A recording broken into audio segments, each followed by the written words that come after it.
There lies within every woman a path not merely to become what the world asks of her, but to become herself. But to take this journey, she must turn inward into the labyrinth of her own psyche. The immature feminine clings to surfaces, beauty without soul, charm without depth, approval without integrity. She is trapped in the mirror of others' eyes, terrified to look into her own. Yet the call to maturity is not a demand to become better, it is a demand to become whole. Within her is the shadow, the feelings she hides, the rage she represses, the strength she disowns. To mature, she must turn toward this darkness, not away, for what is hidden does not disappear, it grows stronger, and when unrecognized it rules her life. Maturity asks her to outgrow the illusion that another will complete her. The idealized lover, the perfect friend, the rescuing parent, these are projections of her own unclaimed spirit. No man can carry the weight of her soul, only she can. The mature woman does not demand perfection from herself or others. She walks with the wounded parts of her psyche, integrating them, giving them voice. She replaces dependency with sovereignty, fantasy with self-knowledge. She ceases to seek the world's approval because she has earned her own. And when she speaks, it is not from fear, but from a deep river of self-trust. There is within every human being a deeper, often hidden dimension of their psyche that speaks in dreams, symbols, moods, and strange inner movements. For a woman, this dimension includes the archetypal feminine, the source of intuitive knowing, inner receptivity, creative fertility, and emotional depth. But when this inner feminine is not integrated, when it is left undeveloped or repressed, a woman lives only on the surface of herself. She becomes split from the most vital aspects of her own soul. This is what we might call the state of the unintegrated anima. In psychological terms, the anima is not simply a feminine part of the psyche. It is an archetype, an ancient and universal pattern representing the life, giving, instinctual, soulful, and symbolic nature of the feminine principle. For a woman, the anima is not outside of her, it is her very center. And yet, if her upbringing, culture, or personal wounds have disconnected her from this source, she is left with a hollow mimicry of herself. She may be surrounded by feminine images, may even externally appear graceful or nurturing, but these traits lack soul when they are not embodied from within. Instead of being grounded in her deep self, she becomes caught in personas, projections, and roles, wearing masks that please others but deny her own truth. When the anima remains unintegrated, a woman's emotional life often becomes either over-idealized or chronically underdeveloped. She may live in a perpetual emotional adolescence, romanticizing pain, dramatizing relationships, or seeking to be rescued rather than self-rescued. Her moods rule her rather than guide her. Because she has not entered into conscious relationship with her inner world, her feelings become tyrannical or stunted. She fears solitude not because it is empty, but because it confronts her with herself. Her ability to reflect inwardly is underdeveloped, and so she clings to distraction, drama, and the validation of others. Without the integration of the anima, a woman has not claimed her own emotional sovereignty. She either represses feeling entirely or becomes consumed by it. The unintegrated anima also shows itself through projection. A woman may unconsciously project aspects of her inner masculine, her animus, onto the men in her life, expecting them to fulfill the emotional, intellectual, or spiritual roles she has not claimed for herself. She may seek out relationships that reflect the missing parts of her psyche, without realizing that these relationships are mirrors, not solutions. As long as these aspects remain unclaimed within her, she remains dependent on external sources for her sense of identity, value, and purpose. Love in this case is not a meeting of equals, but a psychological compensation for what has not yet been owned. Moreover, in this state, a woman may develop an unhealthy identification with surface-level femininity, what society has conditioned her to believe a woman should be. She may become overly invested in appearance, in sweetness, in approval, seeking behavior, or in being desirable. These are not inherently negative traits. Beauty and connection are part of the feminine realm, but when they are used as substitutes for depth, they become traps. She loses access to her instinctual knowing, her raw power, her capacity for transformation. She lives according to what is expected of her, rather than what is real within her.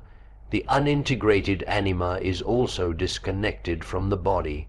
The feminine psyche speaks through the body through cycles, intuition, sexuality, and the senses.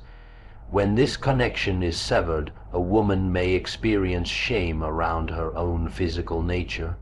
She may view her body through the lens of critique or objectification, rather than reverence and presence. She becomes a stranger to her own rhythms, her own inner voice.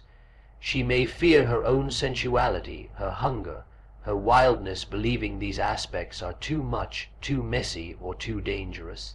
But in truth, these are the very doorways to wholeness.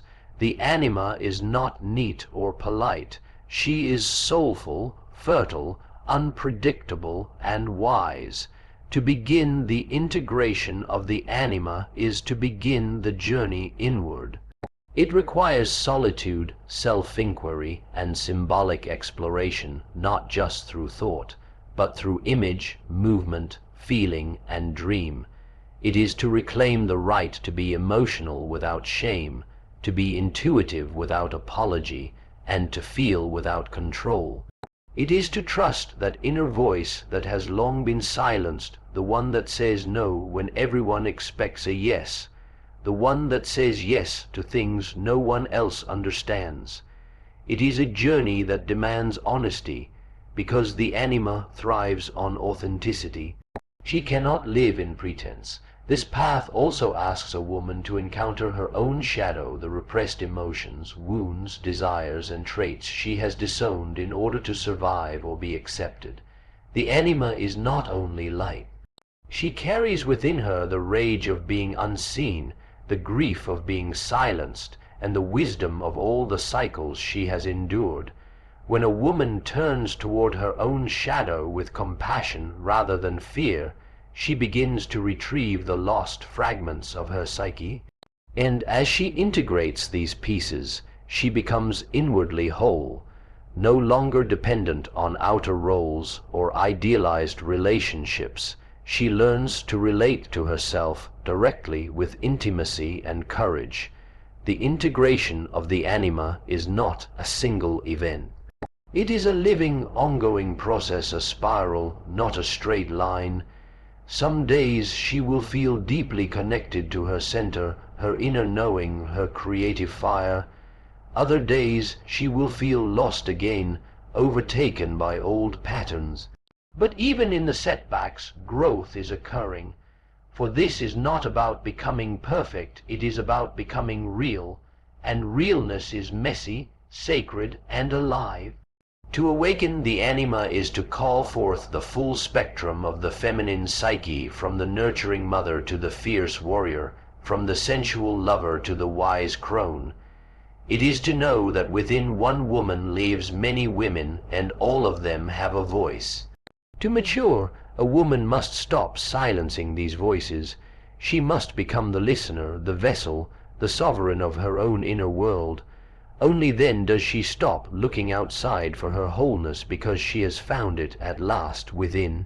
The persona is the mask an individual wears in order to function in society, to fulfill expected roles, and to maintain acceptance and belonging. It is not inherently negative.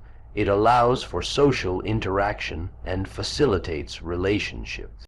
However, when a woman becomes overly identified with her persona, when the mask becomes her identity, she begins to drift from her authentic self.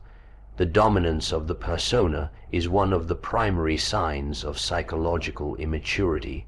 It signifies that the true self has been exiled to the unconscious while the woman lives through a performance carefully tailored to please others, follow norms, or gain approval.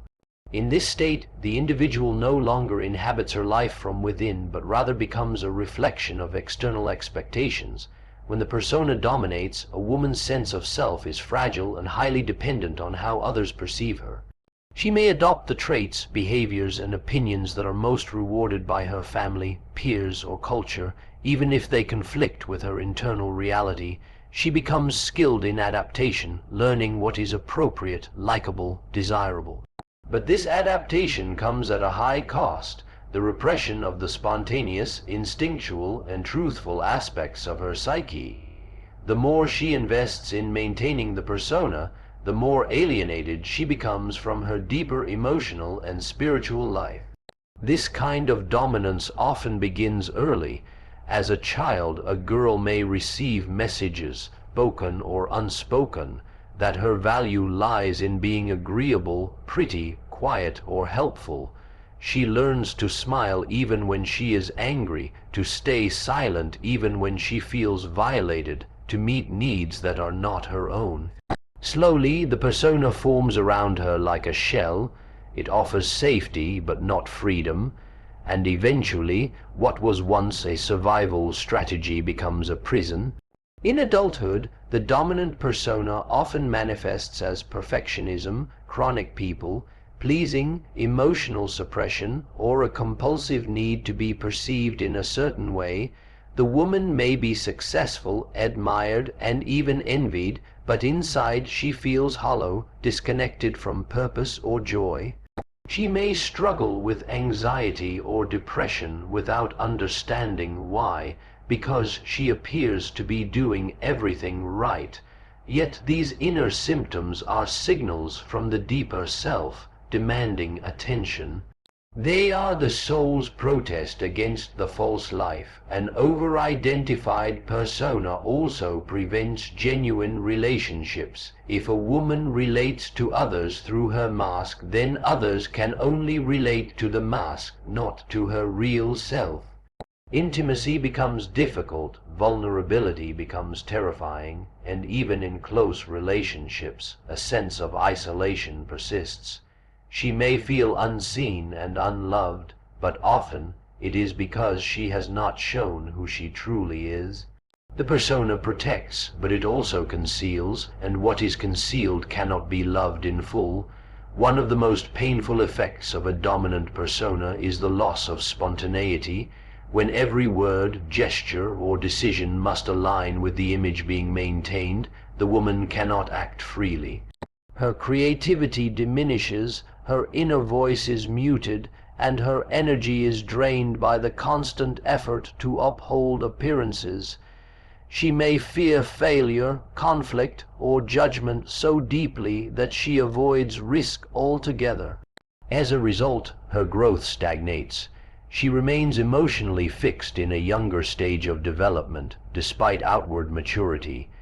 This dynamic is especially complex in a world where feminine roles are still heavily defined by cultural ideals. A woman may be praised for being selfless, nurturing, or accommodating, even when those traits are exaggerated to the point of self-erasure. She may be encouraged to be strong in ways that mean denying her vulnerability, or independent in ways that mask her longing for true connection. The persona becomes a distortion of true feminine energy, taking the form of the caretaker, the seductress, the achiever, or the sane, roles that may be socially rewarded, but often lack soul. To live under the dominance of persona is to live at a distance from oneself. The woman may be haunted by a sense that something is missing or wrong, but she cannot name it. She may seek fulfillment in relationships, status, or external achievements, only to find these things fail to satisfy. The deeper self remains unacknowledged, hidden beneath the layers of performance. The psyche, however, does not remain silent. Dreams may become vivid or unsettling. Emotions may erupt unexpectedly. There may be a longing that no amount of success or approval can soothe. These are signs that the true self is pressing against the mask, trying to emerge. To begin to dismantle the dominance of persona is to risk discomfort. It means stepping out of the roles that once guaranteed acceptance and stepping into the unknown terrain of one's authentic being. This requires courage because the real self is rarely perfect, polished, or universally approved. It is messy, emotional, contradictory, and deeply human, but it is also radiant with aliveness. The process of reclaiming it involves saying no to the compulsive need to please, to fit in, to meet every expectation. It involves creating space for silence, introspection, and honest self-reflection. A woman must learn to notice when she is acting out of image rather than essence. She must ask herself difficult questions. Am I doing this because I want to, or because I think I should? Is this my truth, or someone else's idea of who I should be? As she begins to differentiate her own voice from the voices she has internalized, she gradually weakens the persona's hold. This is not a single moment of awakening, but a gradual peeling away of layers. Shadow work becomes essential in this process, for what lies beneath the persona is often the very thing the woman has tried hardest to hide. Repressed anger, grief, sexuality, ambition, or fear. These must be welcomed, felt, and integrated. The more she can own her contradictions, the more whole she becomes. In doing so, she gains access to parts of herself that were once sacrificed for the sake of image. Her creativity returns. Her relationships deepen. Her energy becomes more authentic, less scattered. She stops performing and starts living. The dominance of persona can feel safe, but it is a false safety. True security comes not from being approved by others, but from knowing oneself.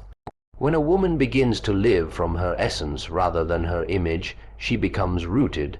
She no longer needs to seek validation because she stands in self-recognition. She becomes capable of true intimacy, true expression, and true purpose, not because she has crafted the perfect persona, but because she has shed it, and what remains is real. The human psyche contains layers far deeper than what is visible on the surface. Beneath the everyday roles we play, the words we speak, and the emotions we admit, there exists a hidden realm of unacknowledged impulses, forgotten memories, disowned traits, and repressed feelings. This unconscious dimension, known in analytical psychology as the shadow, holds all the aspects of ourselves that we have rejected, denied, or found unacceptable. It is not evil by nature, though it can express itself destructively when ignored. Shadow avoidance is the refusal to confront this hidden part of the self, and while it may seem like a path of safety or control, it ultimately leads to fragmentation, stagnation, and internal conflict. From a young age, individuals begin shaping their identity by learning what is acceptable and what is not. A girl who expresses anger may be told to be polite. A young woman who shows ambition may be labeled aggressive or unfeminine. Over time, in order to gain love, acceptance, or a sense of belonging, she begins to suppress those parts of herself that do not align with the expectations around her. These qualities do not disappear. Instead, they are buried in the unconscious mind, where they form the shadow. Shadow avoidance occurs when the individual continues to deny these parts of herself well into adulthood, fearing the discomfort, shame, or disruption that may come from acknowledging them. The consequences of shadow avoidance are subtle at first, but become increasingly profound. A woman who avoids her shadow may experience a growing sense of inauthenticity, anxiety, or confusion about her own behavior. She may find herself overreacting to certain situations, criticizing traits in others that she secretly possesses, or repeatedly engaging in self-sabotaging patterns. Because the shadow is not integrated, it leaks into her life through projection, emotional reactivity, or unconscious decisions. She may think she is being rational or morally upright, but underneath, her shadow is driving her actions in ways she cannot see. Projection is one of the most common ways the shadow expresses itself when it is not acknowledged. A woman may find herself deeply irritated by assertive people without realizing that she has disowned her own assertiveness. She may judge others for being emotional without seeing how much emotion she herself represses. The more deeply she avoids her shadow, the more intensely she reacts to it in others. This not only distorts her perception of reality, but also robs her of the opportunity to reclaim her own disowned strengths and qualities. She becomes trapped in a false sense of moral superiority or victimhood, rather than engaging in honest self-examination. Shadow avoidance also hinders emotional growth. Emotions like anger, grief, envy, pride, or fear are often cast into the shadow because they are deemed undesirable. But these emotions carry important messages. Anger can indicate a boundary being crossed. Grief signals loss and the need for healing. Envy points to hidden desires. When these feelings are avoided or minimized, the woman loses contact with her inner guidance system. She may try to remain calm, kind, and agreeable at all times, but underneath, her psyche becomes congested with unprocessed emotional energy. This emotional suppression can lead to psychosomatic symptoms, chronic fatigue, depression, or anxiety, all signs that the inner world is not being honored. In relationships, shadow avoidance leads to imbalance and disconnection. A woman who denies her shadow will struggle with true intimacy, because intimacy requires vulnerability, including the willingness to reveal one's less flattering traits. She may create a persona of perfection, trying to be the ideal partner, friend, or daughter, but this facade prevents real connection. The other person may sense that something is being withheld, even if they cannot name it. The relationship then becomes a performance rather than a meeting of souls. Additionally, because the woman is not fully aware of her inner dynamics, she may unconsciously attract partners who embody her shadow traits, people who are controlling, emotionally volatile, or reckless, forcing her to confront in them what she refuses to see in herself. Avoiding the shadow also limits creativity and personal expression. The shadow contains not only repressed emotions but also dormant potential, talents, instincts, and passions that were discouraged or dismissed. A woman who never confronts her shadow may feel uninspired or blocked, unsure of what she truly wants. Her choices may be based on duty, habit, or fear rather than authentic desire. She may feel like she is living someone else's life, following a script that was handed to her but never chosen. In truth, the shadow often holds the key to her vitality. When she dares to explore it, she reconnects with lost energy and forgotten parts of herself. Her voice deepens, her art becomes bolder, her decisions become more honest. The resistance to facing the shadow is often rooted in fear of being judged, abandoned, or overwhelmed. There may be a belief that looking into the shadow will open a floodgate of chaos or reveal that she is inherently flawed. But the opposite is true. The act of confronting the shadow is not a descent into darkness, but a movement toward wholeness. It is the moment when the woman stops dividing herself into acceptable and unacceptable parts, and begins to embrace the fullness of her humanity. This does not mean acting out every impulse or indulging in harmful behavior. It means bringing awareness and compassion to the parts of herself that have been hidden. Facing the shadow is a gradual process that requires inner strength, patience, and honesty. It begins with self-observation, watching one's reactions, dreams, and recurring patterns without judgment. It involves asking uncomfortable questions. Why did I react so strongly? What am I avoiding? What am I afraid others might see in me? It requires courage to sit with feelings that were once deemed unacceptable and to discover that they are not as dangerous as they once seemed. In fact, they are often rich with insight. Over time, the woman who stops avoiding her shadow begins to integrate it. She becomes less reactive, more compassionate toward herself and others. She no longer needs to project blame or hide behind a mask. Her sense of identity becomes more rooted, more resilient. She is no longer split between who she is and who she pretends to be. She begins to walk through the world with authenticity, her strength drawn not from denial but from integration.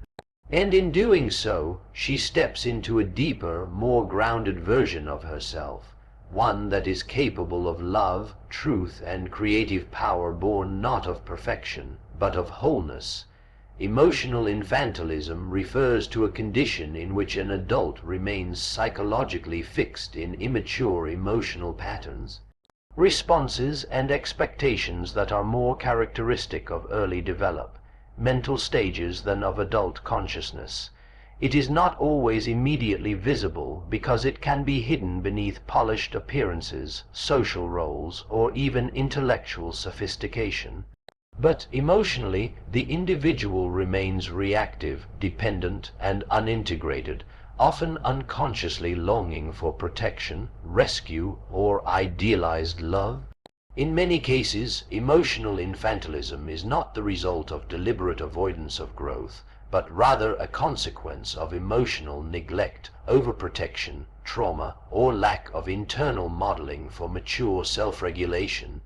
A woman caught in emotional infantilism often lives under the illusion of helplessness or the fantasy that someone else will solve her inner conflicts for her.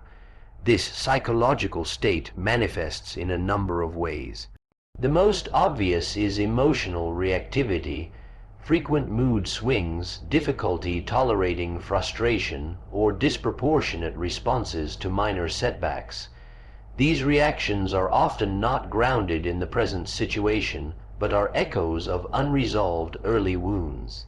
When emotionally infantile, an adult woman may interpret interpersonal tensions as personal rejections, disagreements as betrayals, or boundaries as abandonment. Her emotional responses are not filtered through a developed ego, but instead erupt from a wounded inner child who never learned to soothe, process complexity, or hold opposing truths at once. She may swing between idealization and devaluation of others, unable to hold space for nuance, especially in relationships. Another defining trait of emotional infantilism is dependency. While healthy relationships involve mutual support, emotional infantilism creates an imbalance where the woman unconsciously places the burden of emotional regulation on another person. She may seek a partner, friend, or parent figure to fix her, make her feel whole, or absorb her anxieties.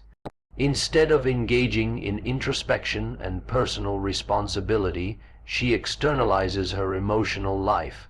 This often leads to disappointment and resentment, as no one can permanently fulfill the role of emotional caretaker.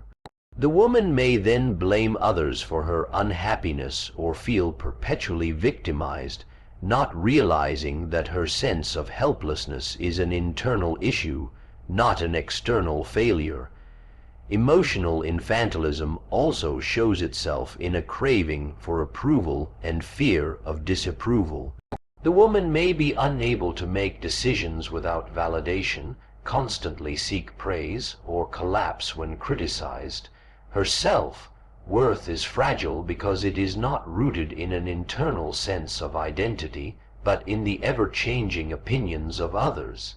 This dependency makes her vulnerable to manipulation, as she may comply with what others expect of her just to maintain harmony, even if it means betraying herself. Her boundaries are porous or non-existent because she has not yet developed the inner structure to protect her emotional life from external pressures. Fantasy plays a strong role in emotional infantilism. The woman may indulge in magical thinking or romantic idealizations, believing that love, success, or external circumstances will finally save her from herself. She may be drawn to stories of rescue, projecting onto others the role of hero, parent, or soulmate who will make everything right. This longing for rescue is not rooted in adult partnership, but in a childlike yearning for omnipotent care. When reality inevitably fails to meet these fantasies, she may collapse into despair, rage, or withdrawal. She may even sabotage healthy relationships, unconsciously feeling that anything not dramatic or intense is unworthy or emotionally dull. Avoidance of responsibility is another key feature. The emotionally infantile woman often resists tasks that require sustained effort, discipline, or self-sacrifice. She may find ways to rationalize procrastination, blame others for her failures, or deny the consequences of her actions. This is not due to laziness, but because responsibility threatens her psychological narrative of dependency and helplessness. To take responsibility would mean acknowledging her own agency, and with that, the grief of lost time, unprocessed pain, and unrealized potential. It is often easier, though more painful in the long term, to remain in a state of emotional passivity, waiting for life to change her rather than changing herself. This state is often reinforced by societal and cultural dynamics. In many environments, emotional dependency and passivity are mistakenly romanticized in women. Being rescued, being delicate, or being innocent are portrayed as desirable traits. As a result, some women may unconsciously attach to these personas, believing that to be strong, emotionally autonomous, or assertive would make them unlovable. Emotional infantilism is then reinforced by collective myths about femininity, discouraging self-possession in favor of compliance or charm. But beneath this surface lies a suppressed soul aching for maturity, authenticity, and empowerment. The pathway out of emotional infantilism begins with the recognition that no one else is coming to save you. This realization is not meant to induce despair, but to awaken inner strength. The woman must become aware of the ways in which she displaces her emotional responsibility onto others, and gently begin to reclaim it. This does not mean suppressing emotion or becoming hyper-independent. It means learning to sit with feelings without being overwhelmed by them, to express needs without demanding others fulfill them, and to process pain without collapsing into it. Therapeutic work is often necessary in this journey, especially inner child work that allows the woman to meet the wounded, frozen parts of herself with compassion and curiosity. These parts need acknowledgement, but they also need to be brought into the light of adult awareness. She must learn to mother herself, to reparent her emotional life, to develop the capacity to witness her own reactions without being consumed by them. She must accept that emotional maturity is not a fixed state, but an evolving practice of self-awareness, regulation, and integration. Developing this maturity means learning to differentiate between feeling and fact. It means building the muscles of emotional resilience, not by denying sensitivity, but by learning how to channel it into insight and empathy rather than projection and drama. It also involves taking radical responsibility for one's inner life. Every emotion becomes a teacher, every reaction a signal, every disappointment a chance to reclaim power. Over time, the woman who once felt fragile and lost begins to feel grounded and clear. She no longer searches for someone to rescue her because she has learned to anchor herself. She does not need to be perfect to be whole, only honest, present, and accountable to herself. Emotional infantilism may begin as an unconscious adaptation to pain or fear, but it does not have to be a permanent state. When a woman chooses to face herself with courage and patience, she reclaims the capacity to grow. She no longer waits for life to rescue her, because she has begun the work of becoming her own protector, her own guide, and her own source of inner strength. The fear of individuation is a subtle but deeply rooted resistance within the psyche, an unconscious dread of becoming fully oneself. It is not the fear of failure or even pain in the ordinary sense, but the fear of separation from the collective values, ideals, and images that once gave a sense of belonging and identity. Individuation, by its nature, requires the breaking away from inherited norms and unconscious identification with others. It demands that a woman confront her own truth beyond the mask she wears, the role she plays, and the approval she seeks. But this process is not without inner conflict. The journey toward individuation means walking into the unknown terrain of the self-uncharted, unvalidated, and deeply personal. And this is where fear arises. The psychological process of individuation asks a woman to face all the contents of her unconscious, to examine the parts of herself that do not align with how she wishes to be seen. This includes not only her shadow, her repressed emotions and undesirable traits, but also her unlived potential, her unique voice, and her soul's longings. For someone who has built her identity around external validation, conformity, or collective approval, the act of turning inward can feel like betrayal. She may ask, who will I be if I stop being who they want me to be? The fear is not merely of being different, but of being alone, of being misunderstood, and of being responsible for her own truth. This fear is often masked by surface-level excuses. A woman might say she's too busy to reflect, too tired to change, or that now is not the right time. But beneath these justifications is often an unspoken terror of what she might discover if she truly looked within. She may sense that her values are not really hers, that her relationships do not nourish her, or that her work lacks meaning. To acknowledge these truths would require change, and change threatens the fragile equilibrium she has built. Even suffering, when familiar, can feel safer than the uncertainty of becoming someone new. In the fear of individuation, there is often a childlike yearning to be taken care of, to be guided, to be told what to do. True individuation demands the opposite. It insists that she become her own authority, her own source of meaning. This shift can feel like a loss of innocence. The structures that once provided safety, family roles, cultural expectations, religious doctrines, romantic ideals, may begin to fall away, and with their collapse comes the stark realization that the path forward cannot be borrowed. No one else's blueprint will suffice. She must carve her own. This responsibility can feel overwhelming. For a woman who has long identified with being the good daughter, the loyal partner, the competent worker, or the selfless caregiver, individuation may feel threatening to others as well. As she begins to question, redefine, and claim herself, she may be met with confusion, resistance, or even hostility. The people around her may sense the change and try to pull her back into old patterns. She may be accused of being selfish, rebellious, or difficult. This social backlash reinforces the fear. She wonders, is it worth it? The temptation to return to comfort is strong, but comfort is not the same as truth, and individuation demands truth. Another source of fear lies in the confrontation with inner contradictions.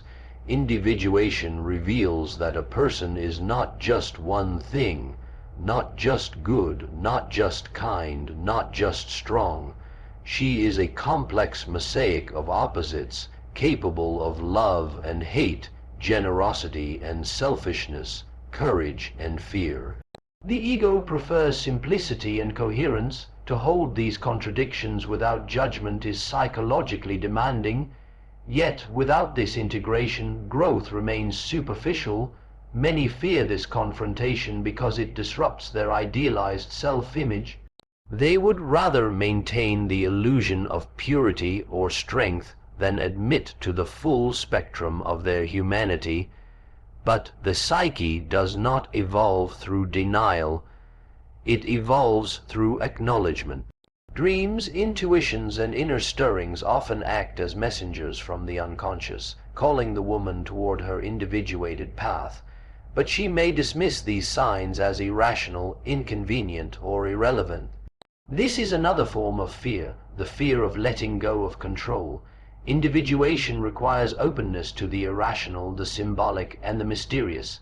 It means surrendering to a deeper intelligence within, one that does not operate according to societal timelines or ego agendas.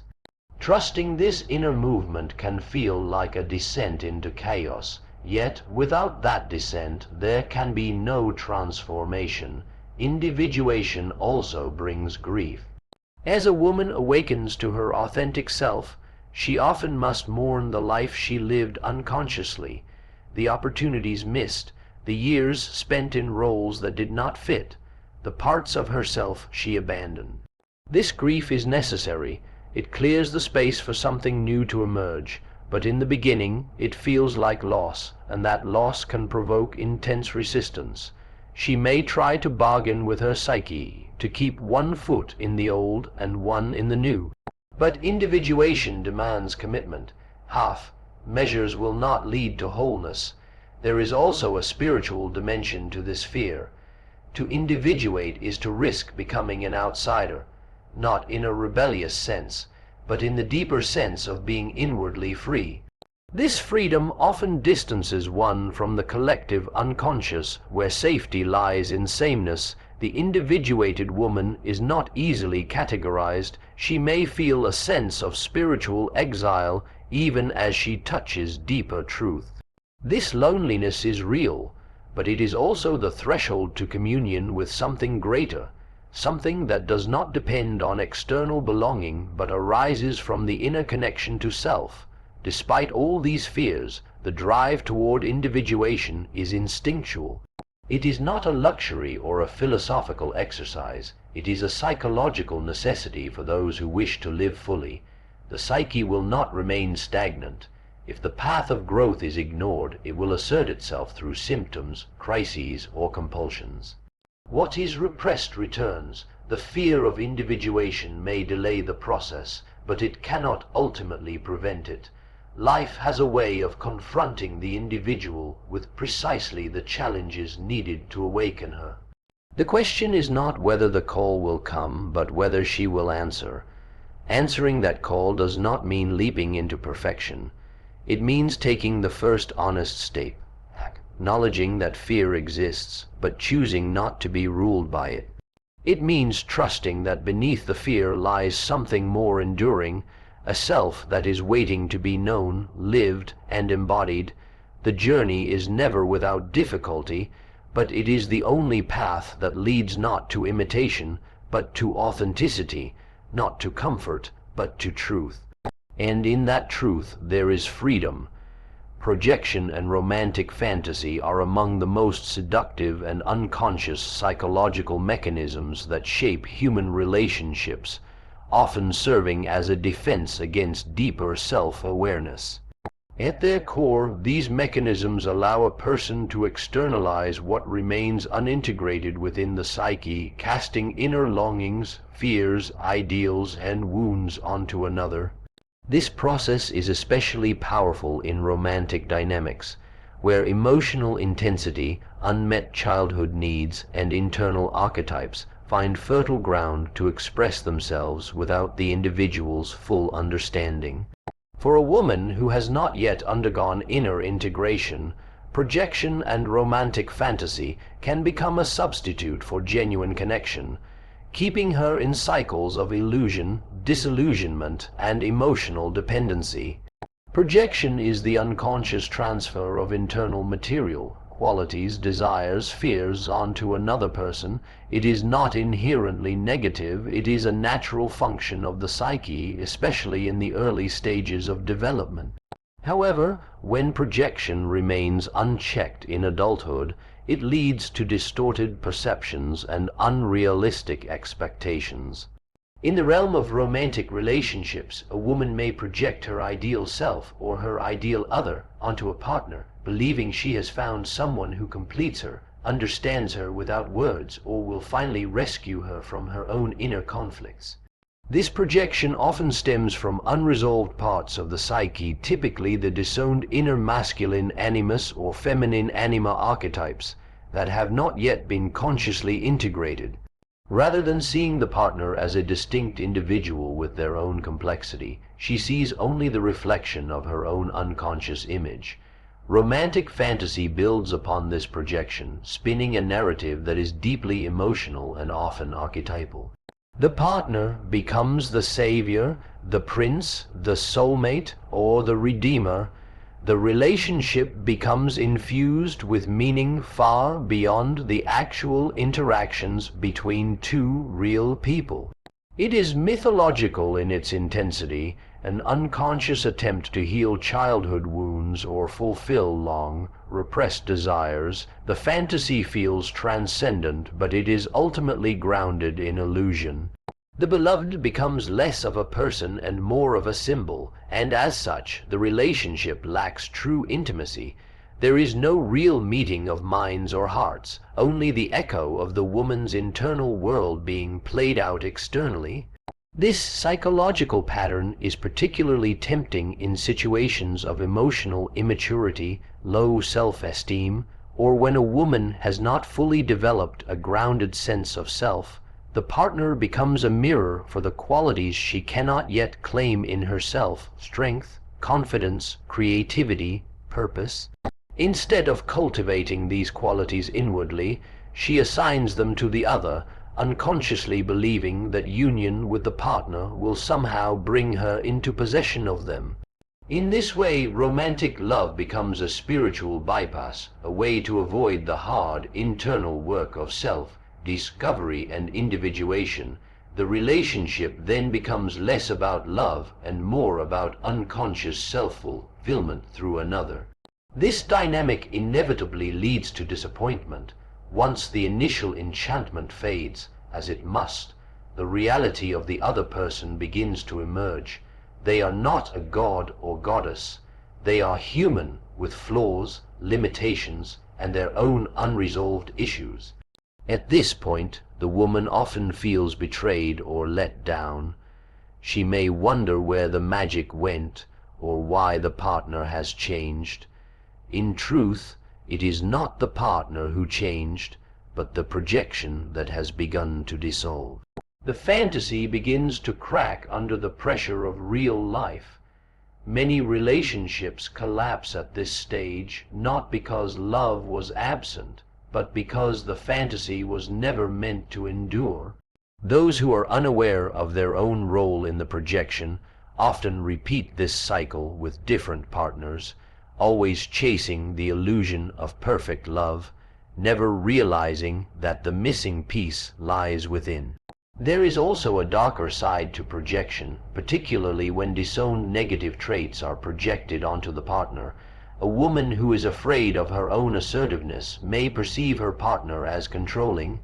One who represses her own sensuality may accuse the other of being overly sexual or inappropriate. These negative projections create conflict and misunderstanding, as the partner is blamed for qualities that actually reside in the woman's own psyche. This unconscious displacement prevents her from seeing clearly, taking responsibility for her inner world, or truly understanding the emotional landscape of the relationship. Projection, whether idealizing or demonizing, robs both partners of authenticity. Romantic fantasy, especially when reinforced by cultural narratives, can also trap a woman in prolonged adolescence. She may become addicted to the emotional highs of early infatuation, believing that true love must always be passionate all-consuming, or fated. Real love, quiet, stable, grounded, may feel boring or insufficient in comparison. As a result, she may sabotage healthy connections in favor of emotional drama, believing that intensity equals depth. This confusion between fantasy and reality delays emotional maturity and fosters dependence on external stimulation rather than inner depth. The inability to sustain love over time often results in emotional exhaustion, cynicism, or resignation. To move beyond projection and romantic fantasy, a woman must begin to reclaim the parts of herself she has placed in the other. If she admires a partner's courage, she must ask where her own courage lies. If she feels abandoned, she must ask where she has abandoned herself. This process requires self-inquiry, honesty, and often solitude. It demands the withdrawal of projections and the painful task of dismantling illusions. But through this dismantling, something more profound can emerge, a relationship based not on need, fantasy, or unconscious longing, but on mutual recognition, shared growth, and real love. Only when a woman no longer needs the other to complete her can she love them as they are. This journey toward inner wholeness transforms the nature of love itself. It becomes less about possession and more about connection, less about escape and more about presence. When projection is withdrawn, the beloved is no longer a god or a devil, but a fellow traveler. The relationship becomes a crucible for transformation, not a hiding place from the self. There may still be passion, tenderness, and joy, but these are no longer dependent on illusion. They are rooted in truth, in the raw and beautiful reality of two people meeting each other without masks. The dissolution of romantic fantasy is not the death of love, it is its beginning. Only through the collapse of projection can love become an act of choice rather than compulsion, a conscious offering rather than an unconscious demand. The woman who dares to undertake this inner journey frees herself not only from disillusionment but from dependency. She becomes the author of her emotional life, the carrier of her own myth, and the one who sees clearly, not because she no longer loves, but because she finally does.